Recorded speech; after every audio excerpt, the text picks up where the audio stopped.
A közelmúltban, ha valakinek volt egy diófája vagy egy diófása, akkor különösebben nem kellett azért megszenvedni a diónak a leszüretelésével, ugyanis fajtától függetlenül szeptember közepétől vagy szeptember közepe és október közepe között megért a dió, és semmi dolga nem volt, mint odament a parasztcsávó ezzel a nagy dióverő bottal, levelegette a diót, és utána szinte a diónak a burka már kézzel leválasztható volt a csonthéjas termésről, és onnantól kezdve már kész is volt, tehát a ládába lehetett tenni a diót. Nos, hát ez megváltozott. Amint látszik, 2 nappal ezelőtt próbáltam leveregetni a diót a diófáról, de hát a hajtások előbb lejöttek, mint maga a dió, és hogy miért kellett ezt a drasztikus műveletet elvégeznem? Hát azért, mert az utóbbi 3-4 évben itt Csomádon megjelent egy igen undorító élősködője a diónak, mégpedig a dióburok légy. Itt látszik a vödörben, hogy mit képes művelni ez a légy. Ha így fennhagyja az ember a diót a fán, akkor teljesen megfeketedik, ahogy a kukacok fogyasztják a burkát a diónak, teljesen elfeketedik a dió, és használhatatlan lesz a termés. Ha meg akarjuk védeni, akkor idő előtt le kell veregetni a fáról, és hát a következő műveletet kell.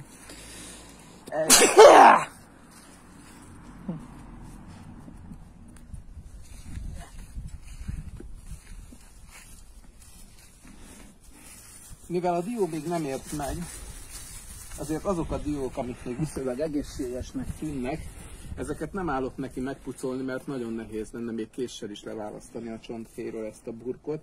Néhány napig aszalni fogom ebben a szelektív zsákban. Viszont azok, amelyeket már teljesen meg vannak feketedve,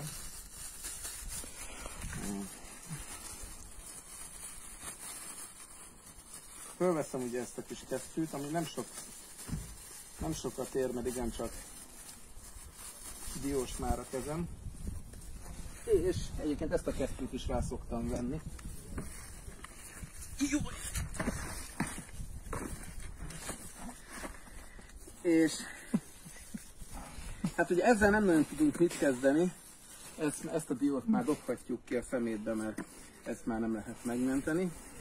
De mondjuk, ha itt van ez, aminek már meg van repedve a burka, akkor látható az, hogy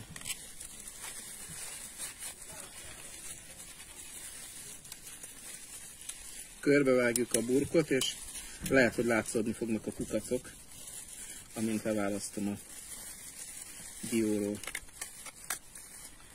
A többségében, amit eddig megpucoltam, látszódott maga a légylárva.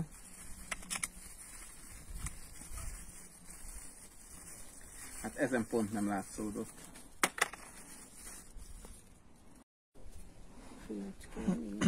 Na, hát itt látható. Itt bujkálnak, itt sürögnek, forognak a kukacok. Hát igazából ezek nyűvek, a légynek a lárvái. Hát ebben a kis héjban itt mozog vagy 4 vagy 5 darab is.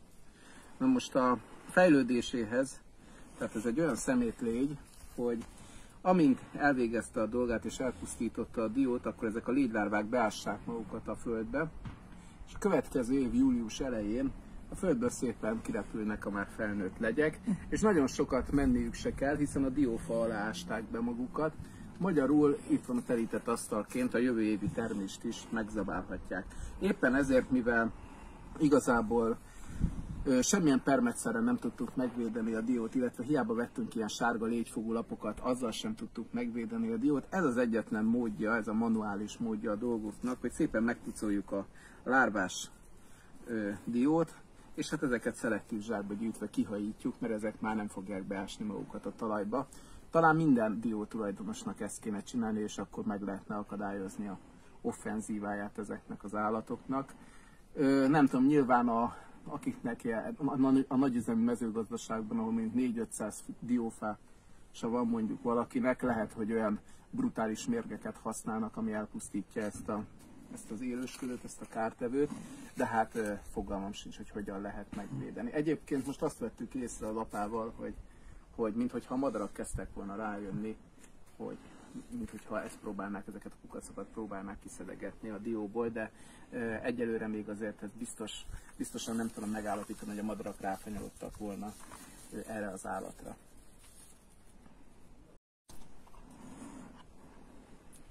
És hiába minden óvintézkedés, hát így néz ki az ember keze diópucolás után. Milyen szerencse, hogy nem élek párkapcsolatban, mert most a hölgyet mondjuk ilyen kézzel simogatni valószínűleg nem örülne neki, ha így próbálnék hozzáérni.